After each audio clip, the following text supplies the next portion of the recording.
خۆشەویستان بابەتی جواننووسی یەکێکە لەو بابەتانەی کە پێویستی بە سەلیقەیەکی زۆر تایبەت هەیە و هەموو کەسێک ناتوانێت جوان بنووسێ و ئێستادا ئەم بابەتە سەرڕاوی کە شێوازەکانی نووسین گۆڕا و ئێستا زۆرێک لەسەر بابەتەکانی تر تایپ و نووسینەکەن بەڵام هێشتا ئەمەوەکو هونەرێکی جوان ماوەتەوە کە زۆر جارۆک و بابەتی شێوەکاریش بەکارێت و لە شوێنەکاندا وەکو دیکۆرێکی جوان هەڵدەواسرێ و ئەم بابەتە زۆر جار خول و دەوراتی بۆ کرێتەوە و چەندین گروپ و لایەن هەیە کە گرنگی بە جواننووسیەدەن بۆی کە زیاتر باسی بابەتە بکەین میوانداری بەڕێز عومەر سەلیممان کردووە سەرۆکی گڕۆی جواننووسانی سلێمانی کە ڕاستەوخۆ لەگەڵمانایە کاک عومەر سڵاوی خوات لێبێ و کاتت باش سەرەتا بۆ پرسیارە دەست پێ بکەم لە کێکەوە حەز و خۆلیای جواننووسی لای ئێوە پەیدا بوو و ماوەی چەندێکە لەگەڵ ئەم هونەرەدا خەریکن. بسم الله الرحمن الرحيم سرتا صلاة والرئيس بو جنابي شتان من عمر سليم سروچی گروی جواننووسان سرەتای دەستپێکی کاری خۆم لە ساڵەکانی بیدایەتی ساڵانی هەشتا من هۆگری ئەم هونەرە بووم شانوەشانی خوێندن بەپێی توانا و بەپێی ئەو دەستکەوت و ئەو نووسینانەی لەبەردەستا بوون کارمان لەسەر ئەکرد و ئەوەی ئەمان بینی بە شێوەی تەقلید ممارەسەمانە کرد. سەردەمی ئەو کاتە تەنها کوڕاسی هاشم بەغدادی هەبوو بە شێوەی ئەلفوبا لە خوێندنگاکانە دابەش ئەکرا. ئێمە تەنها سەرچاوەیە کە ئەوەی کە پشنا پێبەز ئەو کاتە تەنها کارمان لەسەر ئەوە ئەکرد و ممارەسەمان ئەکرد و لاسایی خەتەکانمان ئەکردەوە. طبعاً بە چەندێ ڕێک ئەو نووسی بووی تەوزیعکرا بەسەر خوێندکارانە لەوانە مەسەلەن بە خەتی تۆق بە خەتی کاڵ بە خەتی نقطە ئێمە پڕمانە کردەوە. ئەوە هاندانێ بوو لەبەر ئەوەی هیوایەت و ڕوحەتێکی هونەری جواننووسی لە دڵما بووە حەزم لێ بوو خولیا بوو برەومان پێدادا گەشتینە ئاستێکی باشتر و دەم بە دەموسات بەسا لەگەڵ هەڵکشانی تەمەنە ئێمە برەومان بەکارەکەدا و ئەلحەمدولیلا وامان لێ هات کە خەڵکیێک بمان ناسێ وەکو جواننووس ئەمڕۆژ لەسەر دەستی کۆمەڵێ مامۆستای بە ئەزمون و لێهاتوو توانیمانە چەند بڕوانامەیەک و چەند شەهادەیەک و وەکو مۆڵەت و ئیجازەی خەت وەربگرین لەوانە خەتی دیوانی خەتی ڕوقعا خەتی نەسخ کەوە ئیجازەم بەدەستێناوە و ئەتوانین ئێمە شەهادە بین و دەورە بکەینەوە و ببینە پێشنجێک بۆ ئەم کارە. باشە کاک عومەر خەتخۆشی یان جواننووسی چەند جۆری هەیە؟ باست لە هەنێکیان کرد کە شەهادەت تیادا هێناوە و بڕوانامە تیا هەیە. بەڵێ عمقێکی زۆر گەورەی هەیە خەت جۆرەکانی خەت بەڵام پۆلێن ئەکەین ئێمە تەناوەکو ناوهێنان ئەوەی کە زۆرتر کاری پێکرێت لە سەرەتا وەکو یەک و دوو چۆن ئەژمێری خەتی ڕوقعەیە خەتی نەسخە خەتی دیوانیە خەتی ثولثە خەتی نەستەعلیق بە معناکەی فارسیە لە زیمنیا شکستە هەیە و خەتی مەغریبی هەیە کە ئێمە کاری پێناکەین خەتی معەلا هەیە کە ئێمە کاری پێناکەین تەنها جوانکاریە لەگەڵەوە خەتی کوفی کە ئەو خاوەنی تاریخێکی زۆر کۆنە خەتی کوفی ئێستا خەتی کوفی فاتمی مڕەبع وەرەوەها جۆرانێکی زۆر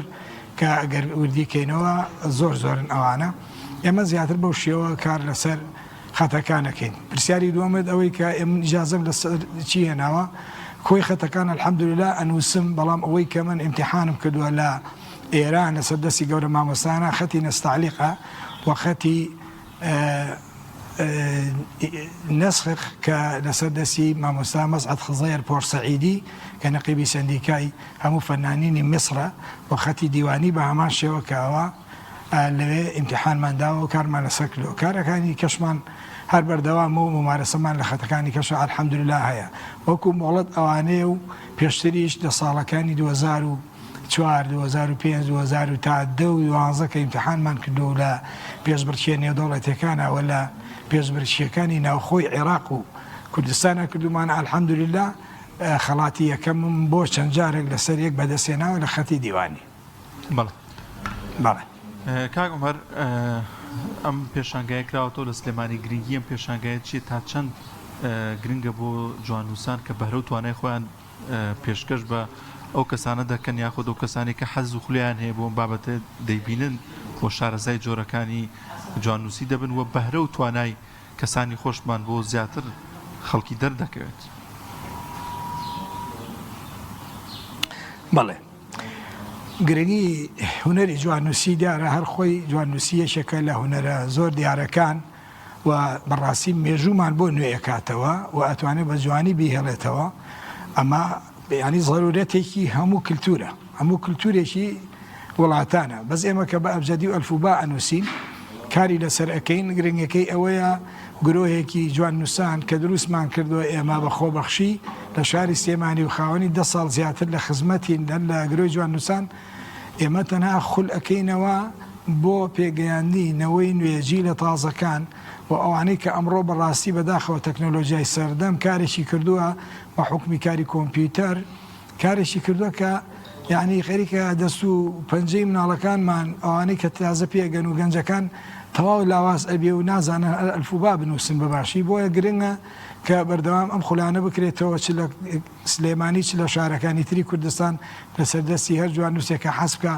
کاری لەسەر بکە. ئێمەش بەڕاستی الحەمدولله لە پێنجوێن هەمانە لقمان هەیە و لە کەلار هەمانە، لە ڕانیە هەمانە خۆشمان وەکو سنتەر لە سلێمانی بەردەوام لەسەردەستی مامۆستا و ئەندامەکانی باڵامانە ئێمە خول ئەکرێتەوە خزمەت بە و هونەری جواننووسیەکەین تاکو بتوانین ئێمە بەم کارەمان خزمەتێک بە میلەتەکەمان بکەین. مەسەلێکی کوردیشە ئەڵێ دیاری شوان شنە و هەڵەکۆک، دیاری جواننووسانیش قەڵەم و حیبر و قامیشەکەیەتی و ئەو نووسینێتی کە بەدەستێتی و ئەتوانێت خزمەتێکی پێ بکە. بەڵێ زۆر باشەوە باست لەوە کردکەوە لە چەندین شوێن گروپتان هەیە و گرنگی بە بابەتادن ئایا لە ئێستاشدا ئەتوانین بڵین گەنجانمان حەزیان لەم بابەتانە هەیە، ئێوە هەندێک خولتان هەیە بۆ کەسانی کە خوازیارن لەم بوارانەیە فێر ببن و فێری جواننووسی ببن؟ بەڵێ ئێمە هەردەم دەرگامان واڵایە ئەو کارانەمان هەر کردەوە نەژوەستاوین، هەر لایەنێک پەیمانگایەکە گروپێک کەسێک خەڵکانێک پەیوەندیمان پێوە بکەن بە پێی کات و گونجانی ئەو زروفەی کە بۆمان ڕێکەوەی ئێمە توانین بەرنامەیەکیان بۆ دابنین و بیان خێنە ناو بەرنامەی خولی جواننووسیەوە. بەڵێ ئامادەیمانتیایە. زۆر باشە. بێتگەر ئەم پێشنگایی کە سازراوە کێن ئەوانی بەشداریان تیا کردووەوە ئەو تابلۆیان و ئەو جواننووسیانی کە لەوێ عرض کراوە گەر ئاماژەیەکیان پێبێ چ گرنگیەکی هەیە؟ بەڵێ ئەو جواننووسانە کە بەشداریان کردووە ژمارەمان 21 جواننووسە، هەڵبەتە بانگەوازێکی گشتیشمان بۆ نەکردووە، تەنها بە خصوصی چەند کەسێکمان ئاگادار کردووە. ئەگەر بانگشتی بانگەوازێکی گشتیمان کردایە دیارە عەدەدی جواننووسانە چوو بە 50 کەسیش زیاتر، تەنها لەسەر بەو شێوە کردومانەکە بتوانین بەپێی قاع و شوێنەکە هەڵگری ئەوەندە تابلۆ بەڕاستی ئەمە بڕیارمان وا بوو 40 تابلۆ عرض بکەین، بەڵام ژمارەی تابلۆکان گەشتە سەر 58 ئێستا 60 60 تابلۆ دانراوە و لەسەر دەستی ئەو 21 جواننووسە نووسراوە و ناو ئەم قاعەش کە تیاین بە هەڵواسراوی و بە جێگیری ڕەنگە 60 تابلۆکی کەشی تیابێ، یعنی خودی قاعەکە شوێنێکی گونجاوە. من بە فرسەتی ێزانم لێرە بە ناوی خۆم و دەستەی کارجێڕی گرۆی جواننووسانی سلێمانی دەستخۆشی و سوپاس و پێزانینی خۆمان بۆ دەستگای نووری حکما دەربڕین و دەستخۆشیان لێکەین کە توانیان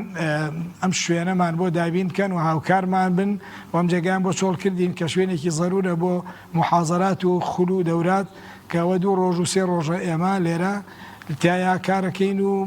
یارمەتیێوان داین کە زۆر بە شێوەیەکی ڕێک و پێک و ملائیم ئەم کارە بکەین. و نووسینەکانمان زۆربەی زۆری ئاەتی قورئان و فەرموودەیە لەگەڵ هەندێک لە پند و ئامۆژگاری شتی جوان. گرنگەکەشی ئەوەیە ئێمامانەوێ بەڕاستی دڵ و دەرونی ئارەزومەندان بەم کارانەمان ئاشنا بکەین و نێڵین زۆر دوور بکەونەوە لەم هونەرە و بەڕاستی نێڵین ئەم هونەرە بمرێ ئەگەر بۆ بینینی تابلۆکانیش بێ کە لە جەماوەر ئەتوانێ مەسەلێرە و سوودی خۆی لێوەرگێ بە تایبەت ئەوانەی کە ئارەزومەندن بۆ بواری جواننووسی. زۆر سپاس بۆ بەڕێز کاک عومەر سەلیم سەرۆکی گرۆی جواننووسانی سلێمانی. سپاس کە ئەم دەرفەتت بێ بەخشی و میوانی بەرنامەکەمان بووی. سپاس دەکەین بە هیوای سەرکەوتنی زیاتر